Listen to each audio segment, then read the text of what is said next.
Bonjour, je me suis dit que j'allais faire une nouvelle petite vidéo pour un peu développer le sujet des signes astrologiques, sur le positionnement solaire, afin de donner des pistes de développement pour que les gens aient de meilleures informations sur les signes. Et je pensais développer tout ça aussi en donnant des conseils. Je crois que je l'ai déjà fait sur la dernière vidéo d'astrologie. Je me suis dit que ça pouvait être intéressant de le refaire cette façon en essayant d'aller plus loin. Donc je vais commencer par les poissons. Normalement, on commence du bélier vers les poissons, mais ça me semble plus intéressant d'aller dans le sens inverse. Notamment parce que c'est le chemin naturel de l'âme, c'est d'aller vers le poisson ou vers le bélier normalement. Donc ça me semble plus intéressant de le présenter ainsi. Donc les poissons. Poissons, signe émotif, très sensible, en recherche d'idéal, besoin d'un idéal, difficile de dire non. C'est quelque chose qu'il va falloir apprendre sur le parcours des poissons. Les poissons, c'est un signe profondément teinté du besoin d'un idéal. Et c'est notamment un signe qui a besoin d'apprendre à parfois dire non, d'apprendre parfois à ne pas tomber dans comment dire, dans, dans des délires illusoires et à pouvoir s'ancrer dans la réalité. Ça peut être intéressant de méditer là-dessus, si vous êtes poisson, de s'intéresser à ça pour bien voir si parfois vous avez tendance à monter dans vos rêves, à ne pas trop être dans la réalité. Après, nourrir un rêve de temps en temps, c'est bien, c'est important d'avoir un idéal. Et la plupart du temps, par rapport au signe des poissons, on dit souvent que l'idéal, c'est un idéal dans lequel la personne native du signe du poisson arrive à comme s'affirmer, à solidifier, à ancrer une paix en elle par rapport à son ego, par rapport au plexus solaire, pour en quelque sorte avoir une sorte de estime de soi solide. Vraiment, c'est un peu ça, c'est ça vraiment qui est important par rapport au signe des poissons. C'est important de se solidifier dans de vraiment s'ancrer dans cette estime de soi, dans cette confiance en soi, dans ce sentiment qu'on a un certain degré de valeur, qui n'est pas forcément la valeur de la personnalité, mais plutôt la valeur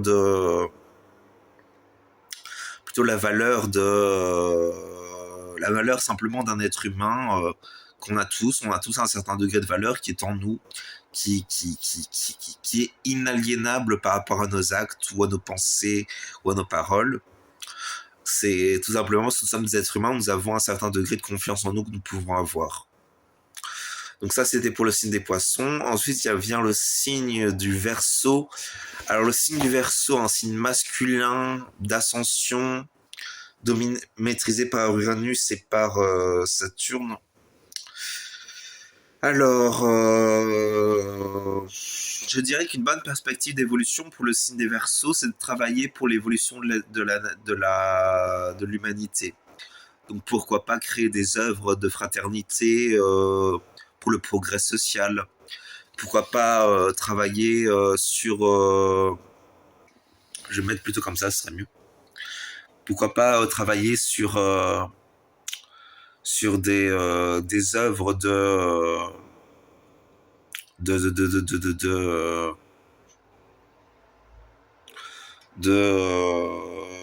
moi j'ai envie de dire comment dire, d'ascension au niveau de l'humanité. Donc travailler sur des projets qui font monter les valeurs vers des valeurs plus hautes. Pourquoi pas s'intéresser à quelque chose qui vient comme changer les choses en allant vers pas forcément un mieux, mais vers un état supérieur des choses. Ça peut être intéressant tout ça par rapport au Verseau. Ensuite vient le signe du Capricorne. Alors le Capricorne, ce qui peut être intéressant comme perspective d'évolution, c'est la gestion, être un gestionnaire, travailler dans le gouvernement. Les Capricornes ont souvent cette sensibilité par rapport à travailler dans un gouvernement. Être directeur d'une entreprise, chercher à créer des règles qui apporte un certain cadre de respect dans la société, repenser certaines règles. Ce qu'il y a d'intéressant avec le Capricorne, c'est que c'est des règles, souvent, le Capricorne, c'est un signe dominé à la fois par Saturne au niveau de la personnalité et aussi au niveau de l'âme. Donc c'est vraiment un signe qui est très caractéristique des structures. Dès qu'il y a une structure, et les structures c'est quelque chose où il y a des règles qui sont appliquées plus ou moins aveuglément, eh ben on rentre dans l'énergie Capricorne. D'ailleurs, le Capricorne est un signe qui est souvent considéré comme aveugle. Le Capricorne est souvent considéré comme un signe d'aveuglement. Et donc, c'est-à-dire qu'il y a pas forcément une très grande lumière spirituelle dans le signe du Capricorne. C'est un signe de terre en plus, donc c'est un signe aussi où les gens vont voir seulement ce qu'ils voient parfois, même s'il peut y avoir quand même une certaine intelligence. D'ailleurs, souvent on fait le lien en astrologie indienne, on dit souvent que le soleil est plus, est plus présent du côté du soleil, du côté du lion et du cancer. Ça, c'est l'apogée des signes lumineux, tandis que le Capricorne et le Verseau, c'est plutôt l'apogée des ténèbres, de l'ombre. Ça, c'est une version. En réalité, chaque signe a quelque chose à apporter, bien évidemment. Faut pas, même s'il y a probablement quelque chose de plus de l'ordre de l'ombre dans ces signes-là, ils ont quand même leur place par rapport à l'ordre du monde. Parce qu'ils ont un rôle structurant, un cadre, ils apportent quelque chose qui vient qu'eux qui peuvent apporter. Donc vraiment pour le Capricorne, une perspective d'évolution, c'est vraiment de travailler pour trouver des règles à appliquer, être gestionnaire, être cadrant, être cadre, être chef d'entreprise, être chef de projet. Tout ça, c'est vraiment quelque chose qui est très bon pour l'énergie Capricorne. Ensuite vient le Sagittaire. Alors le Sagittaire, j'ai entendu dire que c'était le signe de la sagesse. Ça pourrait être très vrai parce que le signe du Sagittaire, c'est un signe mutable. Donc ce qui veut dire qu'il y a comme un apprentissage de plusieurs leçons de vie. Et en parallèle, c'est un signe relié au rayon de conscience. Donc il y a cette dimension de la science, de la connaissance, de la conscience, de la perception des choses subtiles parfois. Donc il y a ça pour le Sagittaire. Donc vraiment, l'un des profils, c'est la sagesse. On peut tout à fait imaginer qu'arrivé à un certain âge, les Sagittaires soient capables d'écrire des livres pour inspirer les gens, pour leur transmettre quelque chose. Même si ça, c'est toujours tendancieux, parce qu'au final, est-ce que ça apporte vraiment quelque chose aux gens? Parce que les gens, ils ont plus tendance à retenir quand ça fait partie de leur propre vie, plutôt quand ça vient des autres vies. Mais bon, ça, c'est peut-être subjectif à chacun. Ensuite, qu'est-ce qu'on peut dire d'autre? Après le Sagittaire, il y a le Scorpion. Le Scorpion, une chose importante à dire, c'est évitons la violence. Parce que c'est vraiment un sujet majeur dans le signe du Scorpion. Alors il y a des Scorpions tout à fait adorables, il y a des Scorpions tout à fait normaux. Il ne faut pas faire de généralité, bien sûr, mais le signe du Scorpion est un signe qui est censé, d'après ce que l'on dit en astrologie, avoir tendance à la violence. C'est un signe dominé par Mars. Donc il y a cette dimension quand même martienne de l'action. Oui, l'action. Mars, c'est avant tout l'action. Ça parle aussi d'impulsivité, de travail, d'amour aussi. Mars parle aussi de l'amour, bien évidemment. Mais c'est avant tout l'action au sens le plus simple et basique. Donc, avec le Scorpion, qu'est-ce qu'on pourrait dire? C'est complexe, mais vraiment penser avant d'agir, peser le pour et le contre des choses. On est dans un signe aussi où les instincts sont très importants, c'est-à-dire qu'au final, on a comme cette présence de toutes ces impulsions. Faut savoir que le signe du Scorpion, c'est un signe des profondeurs. Voilà, c'est les profondeurs. c'est les profondeurs de tous les instincts, de l'inconscient, de toutes les perceptions, de tous les désirs. C'est le sexe, c'est la mort, c'est les obsessions, c'est les extrêmes. Ce qui n'empêche pas que certains scorpions sont tout à fait équilibrés. Mais bien souvent, il y a quelque chose qu'on retrouve de cette énergie-là. D'ailleurs, c'est un signe qui est relié aussi à Pluton. Et Pluton, c'est typiquement c'est ce qui motive à l'origine de choses, c'est la pulsion première Pluton. Et donc, qu'est-ce qu'on peut dire comme perspective d'évolution pour un signe, pour quelqu'un qui est en Scorpion? Donc vraiment éviter de rentrer dans des actions criminelles, parce qu'il y a quand même, il y a souvent ce risque-là avec les Scorpions. Bien garder la conscience que même si on vit quelque chose de compliqué, de difficile, même de peine, on va dire de malheureux vraiment, et ben qu'il faut quand même garder une certaine mesure et qu'au final, il y a cette importance de réussir à se maîtriser. C'est pas toujours évident parce que il peut y avoir cette blessure à l'intérieur qui fait que, bah d'ailleurs moi j'ai Chiron en Scorpion et je sais très bien ce que c'est d'avoir l'énergie Scorpion blessée. C'est pas du tout facile à gérer, je vous le promets, c'est vraiment très difficile d'avoir Chiron en Scorpion. C'est vraiment c'est très difficile quoi. Euh, donc je peux comprendre qu'il y ait des gens avec leur soleil en Scorpion qui vivent ça parce que quelque part je le ressens aussi un peu. Moi aussi j'ai mes instincts parfois qui sont, moi j'ai mon soleil en Taureau, mais avec un Chiron en Scorpion, on a comme cette dimension des instincts très stimulés par la blessure. Donc les instincts sont parfois très importants chez moi. Peut-être éviter la perversion. C'est complexe parce que alors les signes, le signe du Taureau et le signe du Scorpion, c'est des signes qui ont un certain potentiel de perversion. Faut quand même le savoir. Je parle de connaissance de cause. Moi-même, j'ai des traits un peu pervers que j'essaie plus ou moins de gérer. Et le signe des Scorpions, c'est un signe aussi qui a un grand potentiel de perversion parce qu'il y a cette dimension de vouloir contrôler, cette dimension de vouloir être le maître, cette dimension de vouloir avoir tous ses désirs satisfaits par l'autre en Scorpion. Ça peut être ça, c'est pas obligatoirement ça, mais ça peut être ça.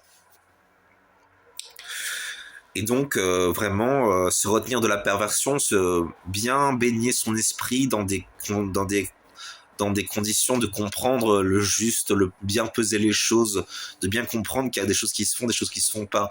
Après, si vous faites quelque chose avec quelqu'un qui est consentant, qui est éclairé, qui est conscient et qui est pas trop en prise avec des délires perso, ça c'est encore autre chose. Là je parle en gros des délires sexuels BDSM. Ça peut parler aux scorpions ça.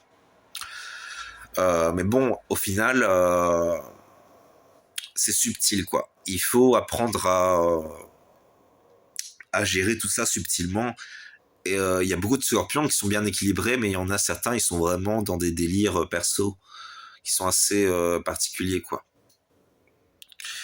Ensuite, après le scorpion, on a la balance. Alors la balance, une perspective d'évolution pour la balance. Moi, j'ai entendu dire souvent que les balances étaient des gens qui avaient des difficultés à faire des choix.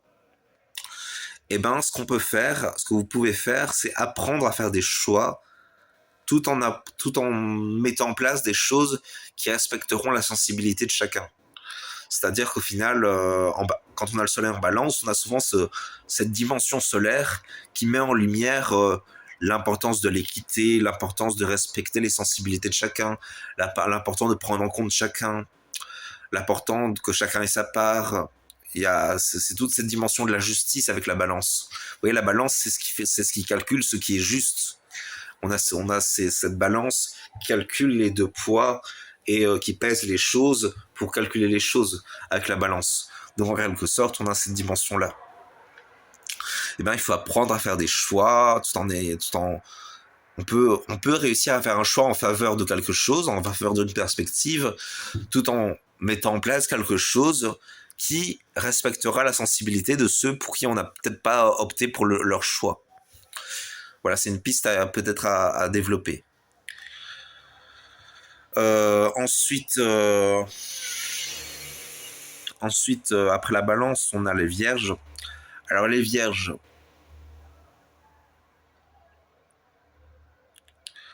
les vierges, Hmm. L'une des perspectives d'évolution classique pour les vierges, c'est le service, l'altruisme.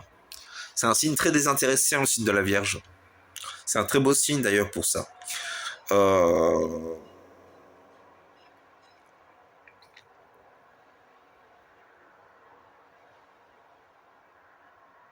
je médite pour voir, pour trouver quelque chose à dire, mais en fait, j'ai pas trop quelque chose à dire.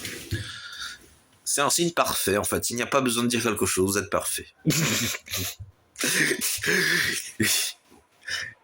Ouais. Enfin bon. Non, non, mais je sais pas quoi dire en fait par rapport au signe de la Vierge. Vraiment, c'est un signe qui a l'air plutôt équilibré, j'ai l'impression. C'est le premier signe des signes qui sont plus dans les hauteurs. Les 6 signes qu'on a dit précédemment, c'est des signes dans lesquels l'âme est encore un peu jeune. Tandis qu'à partir du signe de la Vierge, on rentre dans les signes où l'âme a beaucoup expérimenté. Donc en quelque sorte, on est censé rentrer dans des signes qui sont potentiellement plus équilibrés, parce que plus élevés, proposant des expériences peut-être différentes. Dans le signe de la Vierge, on peut dire que on peut explorer cette dynamique du service et de l'altruisme. Pourquoi pas travailler en tant que... pourquoi pas développer... pourquoi pas écrire des livres de spiritualité sur lesquels on développe cette notion de service, d'altruisme. Ça peut être une perspective. Pourquoi pas être dans la science. La Vierge est un signe maîtrisé par Mercure. Donc il y a cette dynamique de la science, de rechercher, de réfléchir, d'accumuler des savoirs. Donc tout ça est une perspective aussi. Après la Vierge, on a le Lion. Le Lion, c'est un peu la suite de la Vierge. Une fois qu'on a appris à servir avec la Vierge, on peut apprendre à gouverner avec le Lion. Donc le Lion, c'est le soleil. Donc là, dans le signe du Lion, il faut chercher à rayonner. Quand un lion rayonne, c'est qu'il génère correctement son énergie. Donc, donc, donc franchement, si vous êtes lion, faut juste apprendre à rayonner et normalement, ça devrait vous servir naturellement. En notant que le mieux, c'est que votre rayonnement se fasse à partir d'une certaine sagesse. C'est-à-dire qu'au final, le soleil, je crois qu'il véhicule 2 rayons qui sont le rayon 1 et le rayon 2. Le rayon 1 étant le rayon de la volonté divine, tandis que le rayon 2 étant le rayon de la sagesse. Donc le rayon sacré, je crois que c'est le rayon 1, le rayon 2 et le rayon non sacré. Et donc on a cette notion de la sagesse et du commandement qui gouverne les choses et qui rayonne comme un soleil. On a cette notion-là avec le lion. Après le lion, on a le cancer. Alors là, c'est être dans le cœur et réussir à éviter les obsessions. J'ai pas trop de perspectives, de réponses notables qui pourraient vous aider comme ça. Mais vraiment, il y a ce côté vraiment être dans le cœur, parler avec son cœur, essayer de sortir des obsessions. Parce que c'est souvent le défaut des cancers, c'est que dès qu'il se passe quelque chose, ça peut développer des obsessions potentiellement. Donc là, il faut réussir à sortir de ça. Comment est-ce qu'on peut faire? D'abord essayer de se concentrer sur le moment présent. Un événement peut se passer à un moment, parce qu'il y a des causes qui ont créé cet événement-là, et puis la situation change, et la situation est différente. Donc ce qui peut être intéressant, c'est de réussir à percevoir si la situation est différente par rapport à ce qui vous obsède dans le passé. Et là, c'est très important de réussir à en prendre conscience. Après le signe du cancer, il y a le signe des Gémeaux. Le signe des Gémeaux, c'est un signe encore une fois plutôt équilibré comme la Vierge.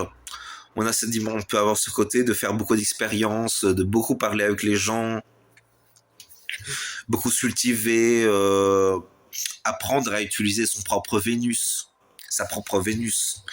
Donc le signe du Gémeaux, c'est un signe qui est dominé par Mercure au niveau de la personnalité.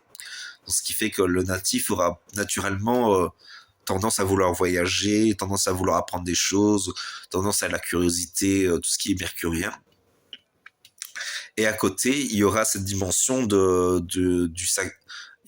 cette dimension du Vénus en position sacrée pour le signe des Gémeaux, où il faudra apprendre, où le natif du Gémeaux aura cette dimension d'apprendre à reconnaître la dimension sacrée de l'affectif, du cœur, potentiellement aussi de la séduction, mais c'est pas vraiment de la séduction à la base pour Vénus.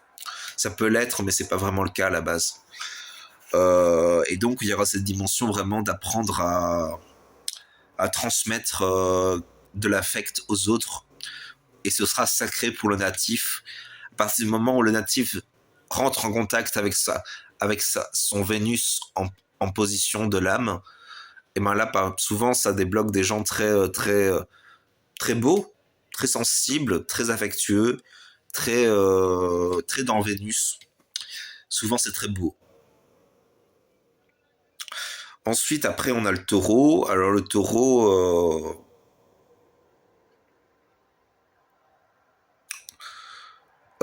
comme le scorpion, éviter les perversions, essayer de garder un certain équilibre dans la vie entre ce qui est moral, ce qui est juste, ce qui est équilibré, tout en ayant une pensée un peu personnelle qui soit la nôtre. Mais bon, la plupart du temps, il y a quand même des choses qui font consensus pour ce qui est bon et ce qui est mauvais. Ensuite, qu'est-ce qu'on peut dire d'autre pour le taureau?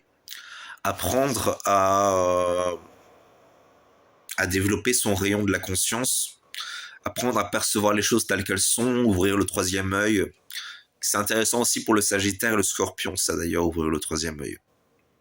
Le Scorpion d'ailleurs est un signe qui ouvre facilement son troisième œil. C'est un signe de voyant. Pour le Taureau, important de se faire des plaisirs de temps en temps, penser à faire des plaisirs à ceux qu'on aime, donner de l'affect, c'est un signe vénusien, en sachant que Vénus est au niveau de la personnalité pour le Taureau. Donc, il peut y avoir cette dimension de on est affectueux à un moment, et puis au final, avec le temps, c'est comme si notre Vénus se corrode chez certains taureaux. C'est un peu mon cas.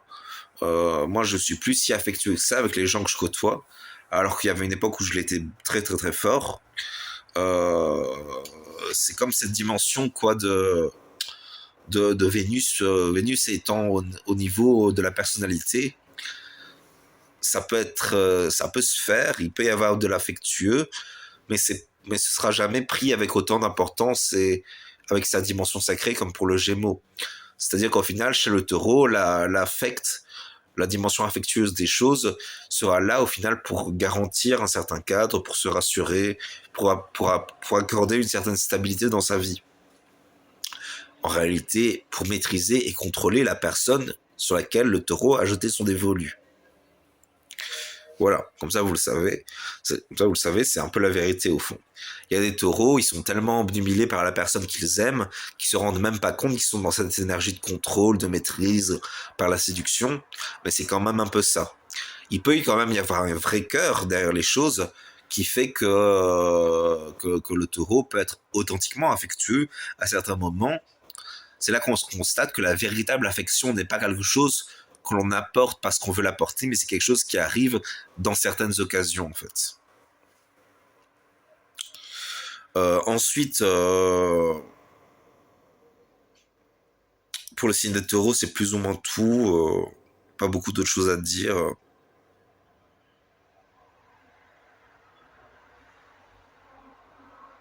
Oui, c'est un signe plutôt d'équilibré aussi. Et enfin, le signe des béliers. Alors, le signe des béliers, une grande chose à dire. On ne persécute plus les autres et on n'harcèle pas les autres. Voilà. C'est la grande chose importante par rapport au signe du bélier. Le bélier est un signe de Mars. Donc il y a cette dimension de l'action avec Mars. C'est un signe de feu. Donc il y a une dimension avec l'ego.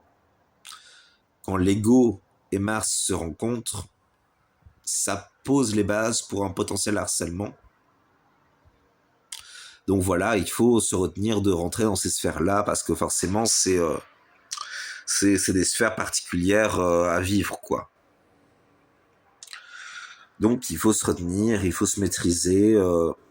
faut acquérir l'énergie 2, en fait, l'énergie numérologique 2 qui apporte de la douceur dans les rapports. C'est pas toujours évident, c'est vrai, c'est pas toujours évident. Simplement, il faut apprendre. Ça peut se faire à l'occasion de certains moments où on vit quelque chose. Pardon. Qu'est-ce qu'on peut dire d'autre par rapport au bélier?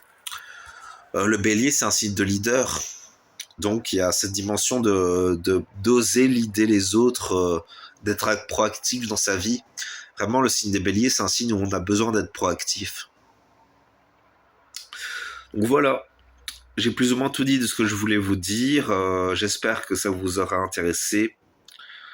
Et je vous souhaite une bonne journée, une bonne soirée, une bonne nuit, une bonne matinée, peu importe. Merci d'avoir regardé la vidéo jusqu'au bout et je vous souhaite une bonne journée. Au revoir.